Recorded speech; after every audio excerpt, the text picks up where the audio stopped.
Now that everyone is here, please take your seats so we can begin. I hope that we have all come here in the spirit You of... insult us by bringing her to this negotiation? You're Chief Talos Hunter? That didn't take long. Here. I have every right to be at this negotiation. I need to ensure that nothing is agreed to here that violates the terms of the White Gold Concordat. She's part of the Imperial delegation. You can't dictate who I bring to this council. Please, if we have to negotiate the terms of the negotiation, we will never get anywhere. Perhaps this would be a good time to get the Dragonborn's input on this matter. By Izmir's beard, the nerve of those Imperial bastards, eh? To think that I would sit down at the same table with that. Thalmor bitch. Either she walks or I do.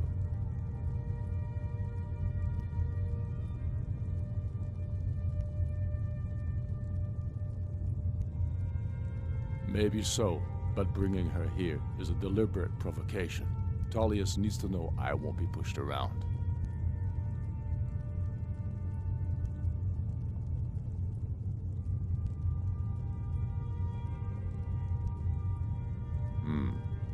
It feels like a mistake to me, but I'll bow to your judgment on this.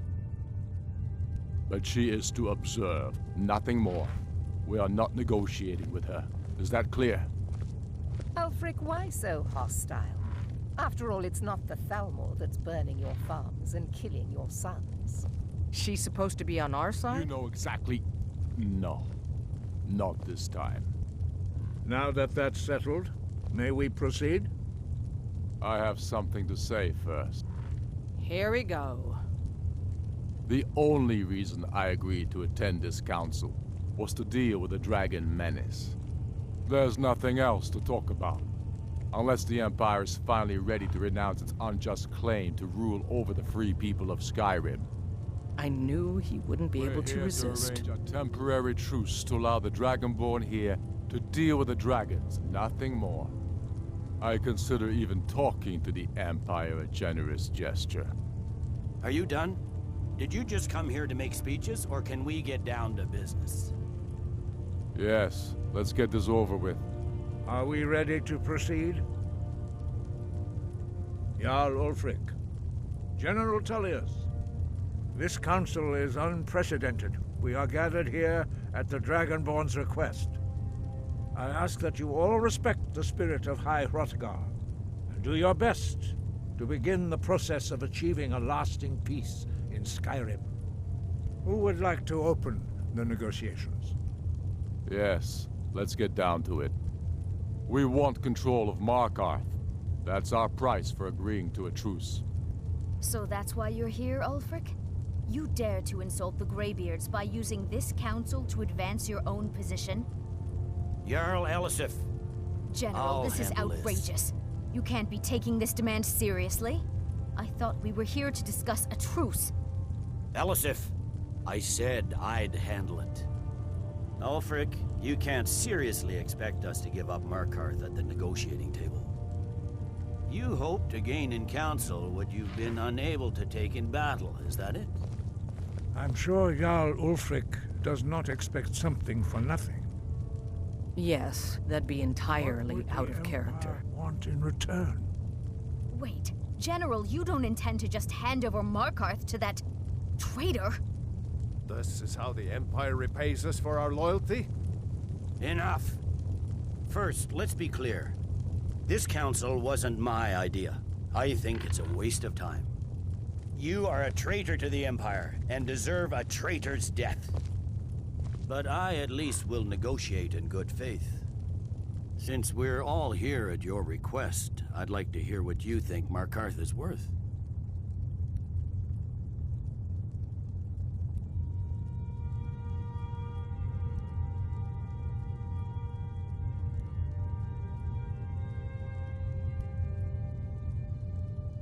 In exchange for Markarth, the source of most of Skyrim's silver. Hardly. Riften seems like a better choice to me. Well fortified, easily resupplied from across Lake Honric. plus all the mead we can drink.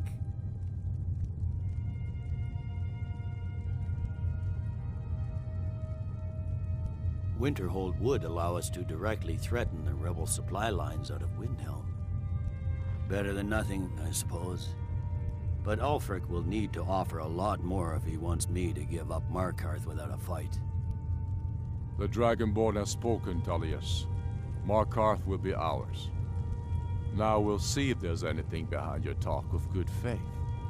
I don't blame you, Dragonborn. You made the best of a bad situation. But I can see now that this is not a negotiation at all.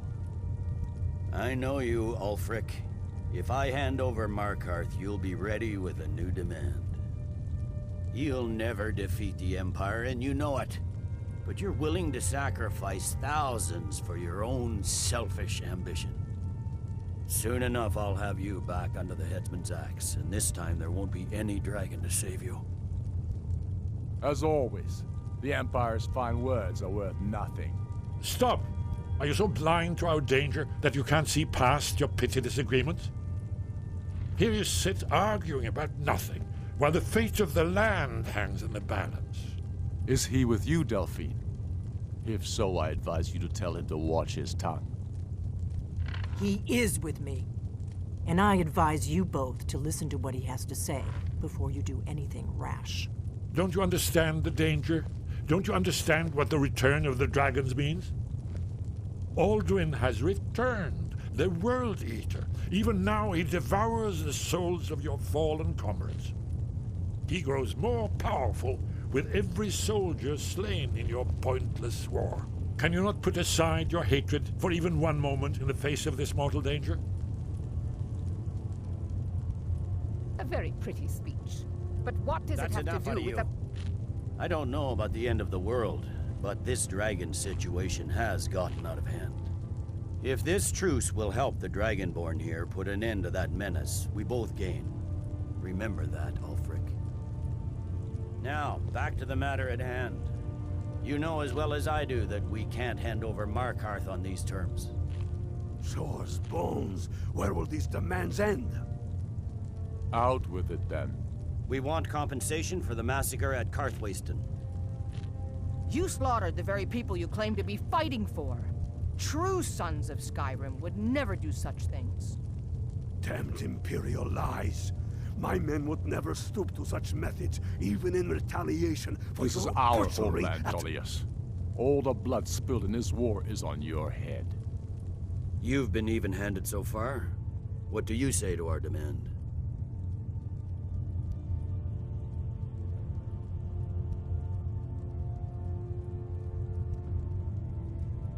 I should have known better than to expect you to give us a fair hearing.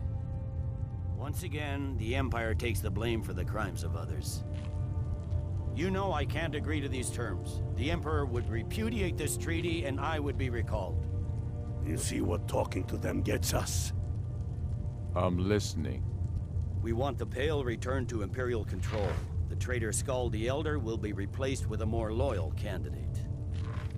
What next, Tullius? Shall I just hand over all of Skyrim? I guess I have no choice but to let the Dragonborn decide, although I'm starting to doubt your fairness. So, Dragonborn, what do you say?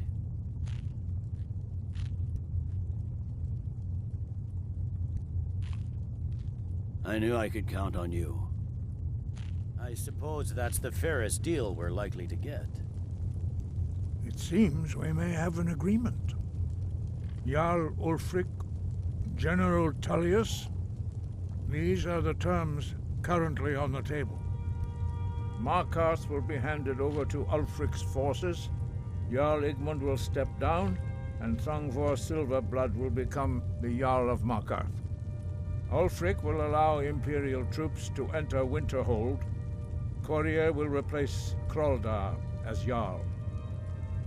The Pale will be turned over to the Empire. Brynna Merilis will assume the Jarlship in Dawnstar. You both agree to this? The Sons of Skyrim will live up to their agreements, as long as the Imperials hold to theirs. What about you, Elisif? Are these terms to your liking? Speak up! I'm sure General Tullius is waiting to do your bidding. I have nothing to say to that murderer. General, you've proven yourself a good friend to Skyrim. I continue to trust that you will do your utmost to safeguard our interests. Thank you, Jarl Elisif. I appreciate your loyalty. The Empire can live with these terms, yes, for a temporary truce, until the Dragon Menace is dealt with. After that, Ulfric, there will be a reckoning. Count on it. Come on, Galmar. We have a lot of work to do. Giving up Markarth is a heavy price for this truce, Dragonborn. I hope it was worth it. Jarl Balgruuf, I assume you are familiar with the Dragonborn's plan? Yes, I'm ready to do my part. Just say the word, and my men will help you spring this trap. But the difficulty remains how to lure a dragon to Dragon's Reach at all. Well, that's an excellent question. You haven't overlooked that little detail, have you? Ah, I believe I can be of help here. I anticipated the problem. While you were arranging this meeting, I was busy in the library of Skyhaven Temple, an unguessed trove of lost lore. But the important thing is that the Blades recorded many of the names of dragons they slew. Cross-referencing this with Delphine's map of dragon burial sites, I believe I've identified one of the dragons that Alduin has raised up. Don't you see? The names of dragons are always 3 words of power, shouts. By calling the dragon with a voice, he will hear you wherever he might be. He's not compelled to, but dragons are prideful by nature and loath to refuse a challenge. Your voice in particular is likely to intrigue this dragon after your victory over Alduin. I think it's very likely that he will be unable to resist investigating your call. Ah, indeed. I'm no master of the voice, like these worthy gentlemen, but it is written here in this scroll. Oda Ving, winged snow hunter, as I read it. I hope this truce gives you what you need. It won't last. There's one more thing we know about